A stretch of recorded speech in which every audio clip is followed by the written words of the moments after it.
Here is the recap of the first season of Silo. The series is set in a huge 144-floor silo, which is home to 10,000 people. No one remembers who built it and when, and most importantly, because of what they are underground. The only thing people are sure of is that it's impossible to survive on the surface. Above the ground there is a single camera, and in the cafeterias there are huge screens. If anyone comes out of the bunker, in a few minutes they die, even though they are wearing protective suits. It is rumored that 140 years ago there was a rebellion in the silo, which destroyed all information about the past. People don't even know what the floors, the sky, or the oceans are. The local government, for some reason, has banned all information and items from the past, calling them relics. There are severe punishments for possessing such things or sharing such information, up to and including so-called clean, which I'll talk about a little later. On top of this, the government has banned all technology related to advanced microelectronics, magnifying devices, and elevators. All this is supervised by the so-called judicial department, which, although subject to the rules of the silo, often exceeds its authority. Even the local sheriff and mayor can't do anything about it. Sheriff Holston and his wife Allison want to have children and finally get permission to remove a special capsule preventing them from doing so, since the birth rate in the bunker is strictly controlled. However, the woman fails to become pregnant during the year she is given. Desperate, Allison meets Gloria, a self-proclaimed fertility expert, and she tells her a secret. It turns out there is some kind of conspiracy. The government allows only certain people to reproduce, and no one actually took out her birth control capsule. It's all about Allison digging into history and trying to find out what really happened 140 years ago. Allison works in the ID department and is writing an article about recovering encrypted data. Her management forbids her to publish such a thing.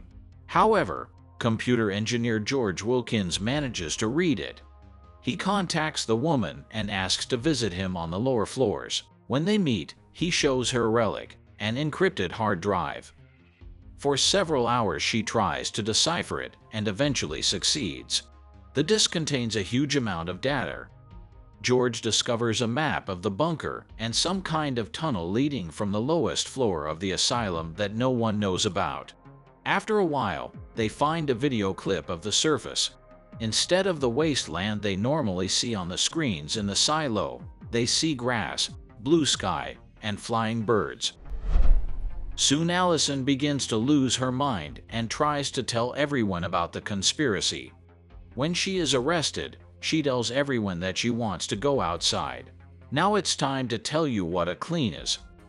If anyone in the silo reports that he wants to come out, he is punished most heavily. He is kicked out of the bunker. However, they give him a special suit, as well as a rag to clean the lens of the camera at the entrance so that people can see what is happening on the surface. The condemned man may not clean the lens, but for some reason absolutely everyone wipes the camera and then dies. Allison secretly tells her husband Halston that she will only clean the lens if everything on the surface really isn't as shown on the screens. Soon the woman is thrown out of the silo and it turns out that everything really is different there. She cleans the lens, but drops dead after walking a few steps. 2 years later, Holston learns that computer engineer George Wilkins has committed suicide and sheriff begins an investigation. He learns that the man was close to Juliette, a genius mechanic who works on the lowest floor with a generator. We learn that in the past George has shown Juliette an even lower level of the silo that everyone has forgotten about. There they see the huge drill with which the bunker was built. At the bottom is a water tank, and somewhere in there is a tunnel, which George learned about from the information from the hard drive. Juliette thinks that someone actually killed George and tells the sheriff that her boyfriend was a relic collector. The girl realizes that Halston isn't going to turn her into the judicial branch, so she shows him the floor with the drill and the water tank. There they find a hard drive and a video camera hidden by George. However, they don't know what it is. Halston promises to figure it all out and signal her if anything happens. A few months later, Sheriff Halston informs his deputy Sam that he, too, wants to go outside. After appropriate procedures, the hero is kicked to the surface, where he also sees a beautiful picture. Although the hero states that he will not clean the lens, he wipes it down, hoping that people will realize the truth, after which he reaches the corpse of his wife and dies beside her. The sheriff leaves behind a note saying he wants Juliette as his successor. The mayor and deputy sheriff descend to the 144th floor. After learning more about Juliette, they decide, against the wishes of the legal department, to appoint her as sheriff. She at first refuses, but when she finds truth written on the back of her badge, she realizes that this is the signal that Halston was talking about.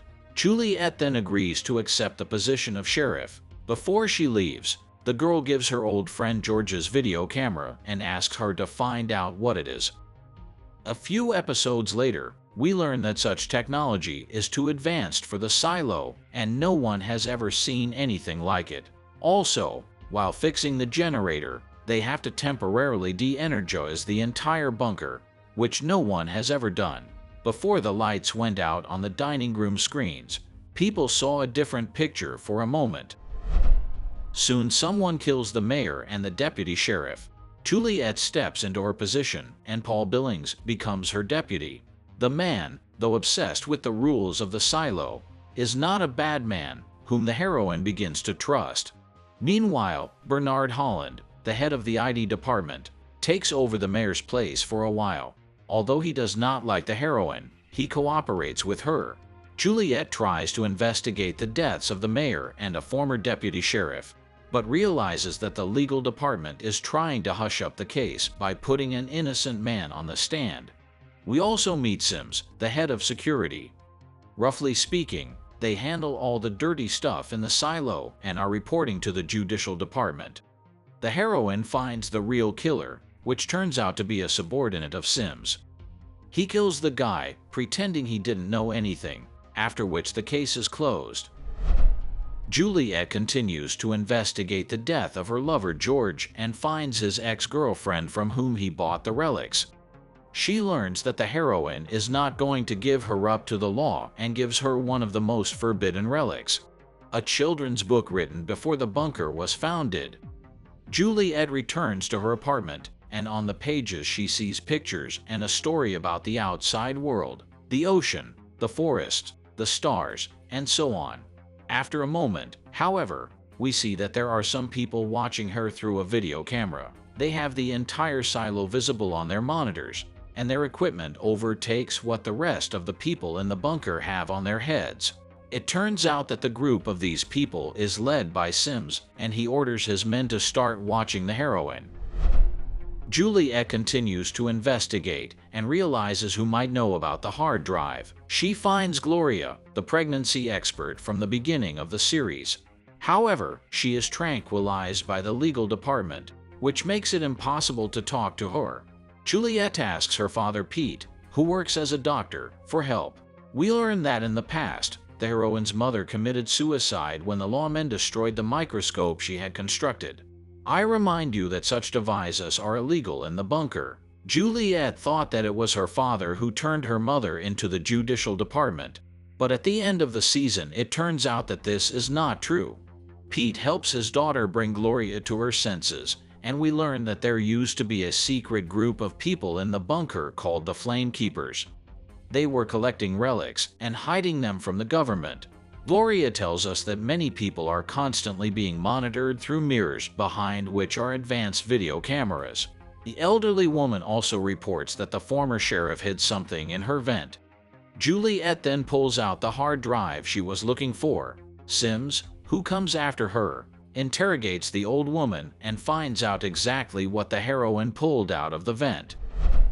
Earlier, Juliette meets Lucas, a computer scientist, in the dining room. He stares at the stars on the screen all night long and tries to understand what they are.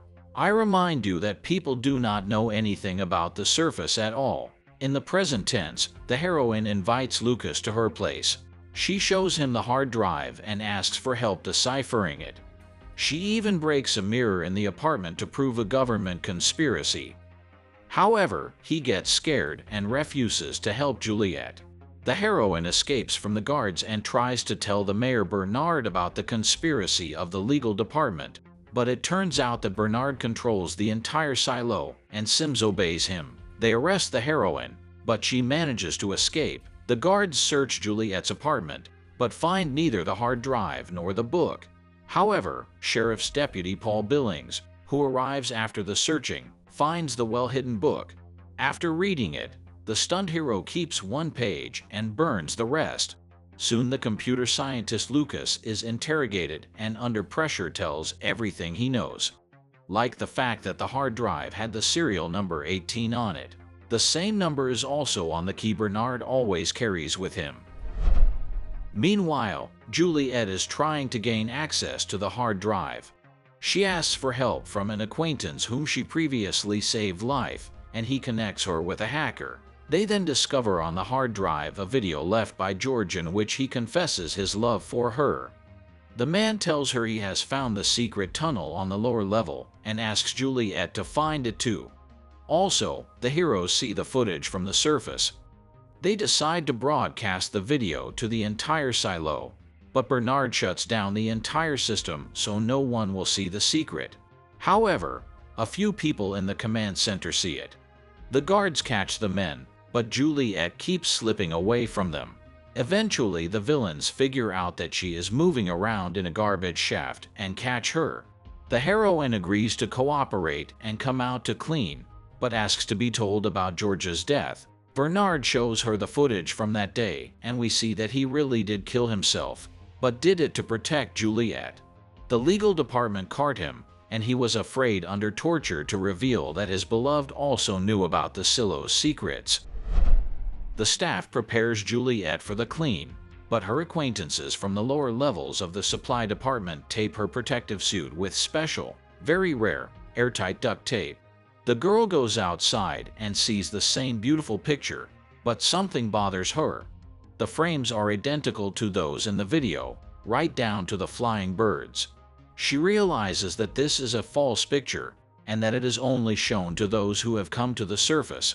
The others in the bunker see the original. The girl refuses to wipe the camera lens and goes outside the crater where the entrance to the silo is. When she does, the picture shuts off and Juliette sees a post-apocalyptic world, as well as dozens of similar craters with entrances to other silos. Meanwhile, Mayor Bernard uses a key with the number 18 and opens some kind of secret door. End of Season 1. Don't forget to subscribe to the channel and click the like button. Thanks for watching. Bye.